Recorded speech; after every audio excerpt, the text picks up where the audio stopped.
There's a family in Europe that has been quietly, consistently wealthy for over 600 years. Not Elon Musk wealthy, not lottery winner wealthy, the kind of wealthy that doesn't need Instagram to prove it. And the crazy part? They follow the same playbook today that they followed in the 1400s. No crypto, no hacks, no hustle culture. Most people trying to build wealth right now are doing it completely backwards, chasing money the way new money chases it, loud and fast. And that's exactly why most of them lose it. Today I'm going to break down the Old Money Playbook, the actual principles, systems, and mindset frameworks that old money families have used to hold power across generations. This isn't about fashion or aesthetics. This is about legacy. Before we go any further, we need to make one distinction that most financial content completely ignores. There is a massive difference between being rich and being powerful. Rich is a number in a bank account. It can go up. It can go down. History is full of people who were rich on a Tuesday and broke by Saturday. Power is something different. Power is institutional. Power is a set of habits, relationships, principles, and systems so deeply embedded that money almost becomes a side effect. Old money understands this difference instinctively. They're not chasing wealth. They're maintaining power. And those are two completely different games. New money, the freshly successful, the lottery winners, the overnight entrepreneurs, they play the acquisition game. Get more, spend more, show more, and statistically, 70% of lottery winners are broke within 5 years. 90% of inherited wealth is gone by the third generation. But old money families? Some of them have been operating at the top for 10, 15, 20 generations. How? That's what this video is about. There are 4 pillars in the Old Money Playbook, and once you understand them, you'll never look at wealth or power the same way again. Pillar 1. Think in decades, not months. Pillar 1, and this one will fundamentally rewire how you think about time. Old money doesn't have a 5-year plan. They have a 50-year plan, a 100-year plan. When a Rockefeller makes an investment decision, they're not asking, what is the return in Q3? They're asking, what does this look like for my grandchildren? That one question changes everything. When you think in decades, you stop making impulsive decisions. You stop chasing trends. You stop panicking during market downturns because you know that a short-term dip is completely irrelevant to a 50-year horizon. Think about Warren Buffett. He is, in many ways, the living embodiment of old money thinking, even though he's technically self-made. He has held Coca-Cola stock since 1988. That's over 35 years. While entire generations of traders have come and gone, chased meme stocks, lost fortunes on crypto, bought and sold tech companies, Buffett just waited and compounded. That's the old money model. But here's the part nobody talks about. It's not just about investment horizons. It's about how they think about everything: education, reputation, relationships, health, real estate. Every decision is run through the same filter. Does this build long-term power, or does this just feel good right now? Old money families instill this thinking in their children from the very beginning. Not by telling them to be patient, but by making patience feel like the obviously correct choice. They do this through something called delayed gratification architecture, a fancy term for the way they design their lifestyle so that patience is rewarded constantly and impulse spending is quietly discouraged. Here's a simple example. Old money rarely drives flashy cars, not because they can't afford them, but because to them, a depreciating asset with a status signal attached is an insult to the playbook. Every dollar in a depreciating asset is a dollar not compounding elsewhere. That's not frugality. That's math. The shift you need to make right now: stop measuring your wealth by what you have today. Start measuring it by what you're building for tomorrow. Ask yourself, what am I doing today that my future self and my future family will genuinely thank me for? If your answer is a new outfit, a vacation you can't afford, or a car payment that's 20% of your income, you're playing the wrong game. But here's where it gets really interesting, because the long-term thinking is only half the equation. The other half? It's about a system of wealth preservation that most people have never even heard of. And it starts with a single rule that old money treats as almost sacred. Let's get into Pillar 2. Pillar 2, the wealth preservation system. Pillar 2, the art of not losing. Warren Buffett has 2 rules. Rule number 1, never lose money. Rule number 2, never forget rule number 1.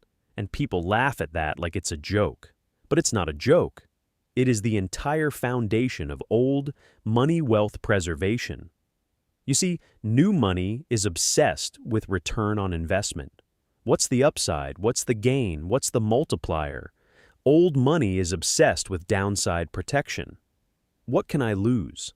How do I contain the damage? How do I make sure one bad bet doesn't wipe out everything my family has built? The difference in outcome over 50 years is staggering. Imagine 2 investors. Investor A averages 15% per year, but has 2 catastrophic years where they lose 50% of their portfolio. Investor B averages 9% per year consistently with no catastrophic losses. Over 40 years, Investor B wins substantially because losses are asymmetric. If you lose 50%, you need a 100% gain just to get back to zero. The math never works in the favor of the gambler. Old money doesn't gamble. Old money insures. This shows up in 3 specific behaviors. First, diversification that actually means something, not the diversification your broker talks about, where you're split between 4 different S and P-correlated ETFs. Real old money diversification means exposure across real estate, private equity, publicly traded securities, art and collectibles, and operating businesses. Different asset classes that don't move in correlation with each other. When one falls, the others hold. Second, they never use debt to consume, only to produce. This is crucial. Old money families are not afraid of leverage, but they use leverage exclusively for assets that generate returns, investment properties, business acquisitions, productive land. They do not use debt to buy watches, cars, or vacations. Ever. Debt to consume is a wealth extraction machine running in reverse, bleeding the family slowly. Third, family offices and private counsel. The wealthiest families don't have a financial advisor at Fidelity. They have a family office, a team of lawyers, accountants, financial strategists, and estate planners whose only job is to protect and grow that one family's wealth. This is a moat, and while you might not be able to afford a full family office today, you can build the philosophy of one. Surround yourself with advisors whose interests are perfectly aligned with yours, who think long-term, and who are obsessed with what you can't afford to lose. Start simple. Do you have a will, an estate plan, a trust structure, life insurance aligned with your long-term plan? These aren't exciting topics, but they are exactly what separates families who hold wealth for generations from families who don't. Quick pause. If this is already changing how you think about wealth and power, do me a favor and drop a like on this video. It genuinely helps this content reach more people, and I have a lot more to cover. Let's keep going. Pillar 3, the power network. Pillar 3 is the one people find most uncomfortable because it requires you to admit something that most of us were never taught. Who you know matters more than what you know. I know, you've heard that before, but old money doesn't just say it. They've built entire systems around it. Think about it. Why do elite families send their children to specific schools? Not because of the education, but because of the network. The Ivy League isn't selling knowledge. It's selling access. It's selling the right to sit in a room with the future senators, the future CEOs, the future judges of the world. Old money networks are generational. The family that went to Oxford in 1920 is still connected to the families that went to Oxford in 1920. Those connections have been maintained across generations through clubs, boards, philanthropic organizations, and shared investment vehicles. But here's what's powerful about this. The principle is completely accessible to anyone because the principle isn't go to an Ivy League school. The principle is intentionally build and maintain a network of high-quality, high-integrity people who are in a position to help each other. Old money networks aren't transactional. They're not, I'll scratch your back if you scratch mine networks.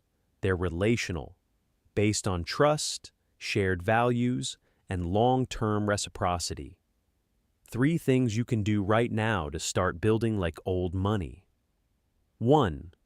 Give before you ask. Old money understands that the most powerful thing you can do in any relationship is create value before you extract it. Help people, make introductions, share opportunities with zero immediate expectation of return. Plant seeds constantly. 2. Protect your reputation obsessively. Old money families have a term they use, one's name. Your name, your reputation, is the most valuable currency you own. It takes decades to build and one bad decision to destroy. Old money will walk away from a deal, a relationship, or a profit opportunity the moment it threatens the family name. That discipline is power. 3. Invest in rooms, not just assets.